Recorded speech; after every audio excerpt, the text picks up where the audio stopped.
Sugar അസുഖമുണ്ടോ അല്ലെങ്കിൽ തലവേദന migraine പോലത്തെ എന്തെങ്കിലും പ്രശ്നം ഉണ്ടെന്നുണ്ടെങ്കിൽ നിങ്ങൾക്ക് വീഡിയോ യൂസ് ആകും. ഒരു 45 സെക്കൻഡ് ഞാൻ പറഞ്ഞിട്ട് ഉടനെ പോകാം. ഓക്കെ, അപ്പോൾ നമ്മുടെ ശരീരഭാഗത്ത് കുറേ പ്രഷർ പോയിന്റ് ഉണ്ട്. അതിലൊരു പ്രഷർ പോയിന്റ് ആണ് L4 പ്രഷർ പോയിന്റ്. അത് ഇവിടെ വരും, കൈപ്പത്തി ഈ ഭാഗത്തായിട്ട്. ഇവിടെ ദിവസം ഒരു അരമണിക്കൂർ പ്രഷർ കൊടുത്തു കഴിഞ്ഞാൽ നമ്മുടെ ശരീരത്തിനകത്തുള്ള ഓർഗൻസ് നല്ലപോലെ സ്റ്റിമുലേറ്റ് ആവും. അതേ സമയത്ത് നമ്മുടെ പാങ്ക്രിയാസിന്റെ ഫംഗ്ഷൻ നല്ല റെഗുലേറ്റ് ചെയ്ത് ബ്ലഡ് ഷുഗർ നല്ല കറക്റ്റ് ലെവലിൽ പോകും. അത് മാത്രമല്ല തലവേദന മൈഗ്രൈൻ പോലത്തെ പ്രശ്നങ്ങൾ മാറിക്കിട്ടും. അപ്പോൾ ഇതൊക്കെയാണ് കാര്യങ്ങളൊക്കെ.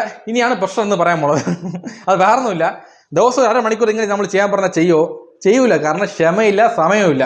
അപ്പോൾ ആ ഒരു കാര്യം നമുക്ക് ഈസി ആകണമെന്നുണ്ടെങ്കിൽ ഒരു സൂപ്പർ പ്രോഡക്റ്റ് ഉണ്ട്, കാണിച്ചു തരാം. ഇതാണത്, ഷുഗർ ക്ലിപ്പ് എന്ന് പറയും. ഇത് കറക്റ്റ് ആയിട്ട് ഇതാ ഇങ്ങനെ ഫിക്സ് ചെയ്താൽ മാത്രം മതി. അപ്പോൾ ഇതിങ്ങനെ വെച്ച് കഴിഞ്ഞാൽ നമുക്ക് ഇവിടുത്തെ അക്യുപ്രഷർ പോയിന്റിന്റെ ട്രീറ്റ്മെന്റ് നടക്കുകയും ചെയ്യും. നമുക്ക് ബാക്കി സമയത്ത് റീൽസ് നോക്കാം, ഫോണിൽ TV കാണാം, പത്രം വായിക്കാം, മറ്റുള്ള പല ജോലിയും ചെയ്യാം. വേറെ വിഷയമില്ല. ഓക്കെ, ഈസി ആയല്ലോ. അപ്പോൾ നിങ്ങൾക്ക് ഈ പ്രോഡക്റ്റ് വേണമെന്നുണ്ടെങ്കിൽ താഴെ കോൺടാക്ട് നമ്പർ ഉണ്ട്, വിളിച്ചാൽ മാത്രം മതി, നമ്മൾ വീട്ടിൽ കൊണ്ടെത്തിക്കും. ഓക്കെ, അപ്പോൾ നമ്മുടെ ജീവിതത്തിൽ നമ്മൾ ദിവസം എന്തൊക്കെ ചിലവാക്കിക്കൊണ്ടിരിക്കുകയാണ് ആവശ്യമില്ലാതൊക്കെ. ആവശ്യമുള്ള കുറേ കാര്യങ്ങളുണ്ട്. അതിലൊരു കാര്യമാണ് ഈ ഒരു കാര്യം. ഇതിനു വേണ്ടി ചിലവാക്കുന്ന ഒരു തെറ്റുമില്ല. കാരണം ഹെൽത്ത് ഈസ് വെൽത്ത്. നമ്മളെ ശരീരമാണ് നമ്മളെ സ്വത്ത്. ഓക്കെ.